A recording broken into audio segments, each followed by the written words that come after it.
नमस्ते दोस्तों, उम्मीद है आप सब बढ़िया होंगे। आज हम एक बहुत ही इंटरेस्टिंग सवाल पर बात करेंगे। क्या होता अगर H1B वीजा का ये नया और महंगा नियम 10 साल पहले आ जाता? सोचो 2015 में ही अगर ये $1 लाख की फीस लग जाती तो क्या होता? आप सबको पता ही होगा कि अभी हाल ही में डोनाल्ड ट्रंप ने एक नया कानून बनाया है जिसके तहत H1B वीजा के लिए अब हर साल $1 लाख की फीस देनी पड़ेगी। ये फीस नए आवेदकों के लिए भी है और उन लोगों के लिए भी जो अपना वीजा रिन्यू करवाना चाहते हैं। इसका सीधा सा मतलब है कि अमेरिका अब चाहता है कि वहाँ की कंपनियां अमेरिकी लोगों को ही ज्यादा नौकरी दें, खासकर टेक सेक्टर में। और हाँ, ये नियम 21 सितंबर 2025 से लागू हो गया है। लेकिन अब चलते हैं 10 साल पीछे, 2015 में। सोचो अगर उस वक्त ही ये $1 लाख की फीस लग जाती तो क्या होता? दिमाग का पलायन रुक जाता। सबसे पहले तो ये समझना जरूरी है कि ब्रेन ड्रेन क्या है। आसान भाषा में कहें तो जब हमारे देश के पढ़े लिखे और स्किल्ड लोग बेहतर मौकों की तलाश में दूसरे देशों में चले जाते हैं तो उसे ही ब्रेन ड्रेन कहते हैं। पिछले कुछ सालों में भारत से लाखों इंजीनियर्स, डॉक्टर्स और साइंटिस्ट अमेरिका गए हैं, खासकर आईटी और टेक फील्ड में। अगर 10 साल पहले ही इतनी बड़ी फीस लग जाती तो क्या होता? कम लोग जाते।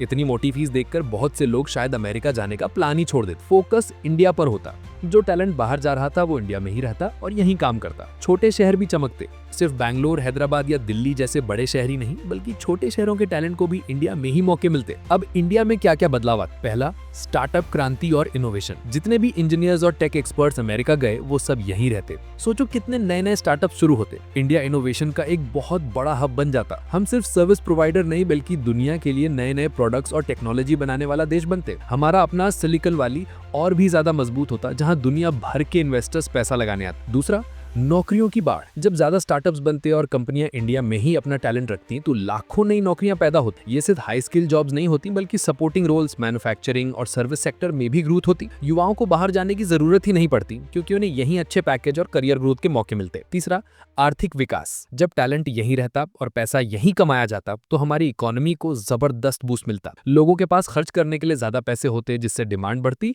और बाकी सेक्टर्स भी फलते फूलते। सरकार को भी ज्यादा टैक्स मिलता जिससे देश के इंफ्रास्ट्रक्चर और पब्लिक सर्विसेज पर ज्यादा खर्च किया जा सकता था। चौथा, शिक्षा और रिसर्च में तरक्की। जो टॉप साइंटिस्ट और रिसर्चर्स अमेरिका गए वो यहीं रहकर हमारी यूनिवर्सिटीज और रिसर्च सेंटर्स को मजबूत करते। हमारे स्टूडेंट्स को यहीं पर बेस्ट मेंटर्स मिलते जिससे हमारी अगली जर्नी और भी ज्यादा स्किल्ड बनती। India medical research, space technology और आर्टिफिशियल इंटेलिजेंस जैसे फील्ड्स में एक ग्लोबल लीडर बन सकता था। पांचवा, आत्मनिर्भर भारत। आज हम जिन चीजों के लिए दूसरे देशों पर निर्भर हैं उन्हें हम खुद ही बनाने लगते। हमारा देश हर सेक्टर में और भी ज्यादा आत्मनिर्भर हो जाता जो हमारी नेशनल सिक्योरिटी और इकोनॉमी के लिए बहुत अच्छा होता। देखा दोस्तों, एक छोटे से अगर से कितनी बड़ी तस्वीर बदल सकती है। आज भी ये नियम लागू हो रहा है तो उम्मीद है कि आने वाले सालों में हमें इसका पॉजिटिव असर इंडिया में देखने को मिलेगा। आप क्या सोचते हैं इस बारे में? आपको क्या लगता है अगर ये नियम 10 साल पहले आता तो इंडिया कितना बदल चुका होता? अपनी राय कॉमेंट्स में जरूर बताएं। वीडियो पसंद आया तो लाइक करें, अपने दोस्तों के साथ शेयर करें और ऐसे ही और दिलचस्प टॉपिक्स पर बात करने के लिए हमारे चैनल को सब्सक्राइब करना ना भूलें। मिलते हैं अगले वीडियो में।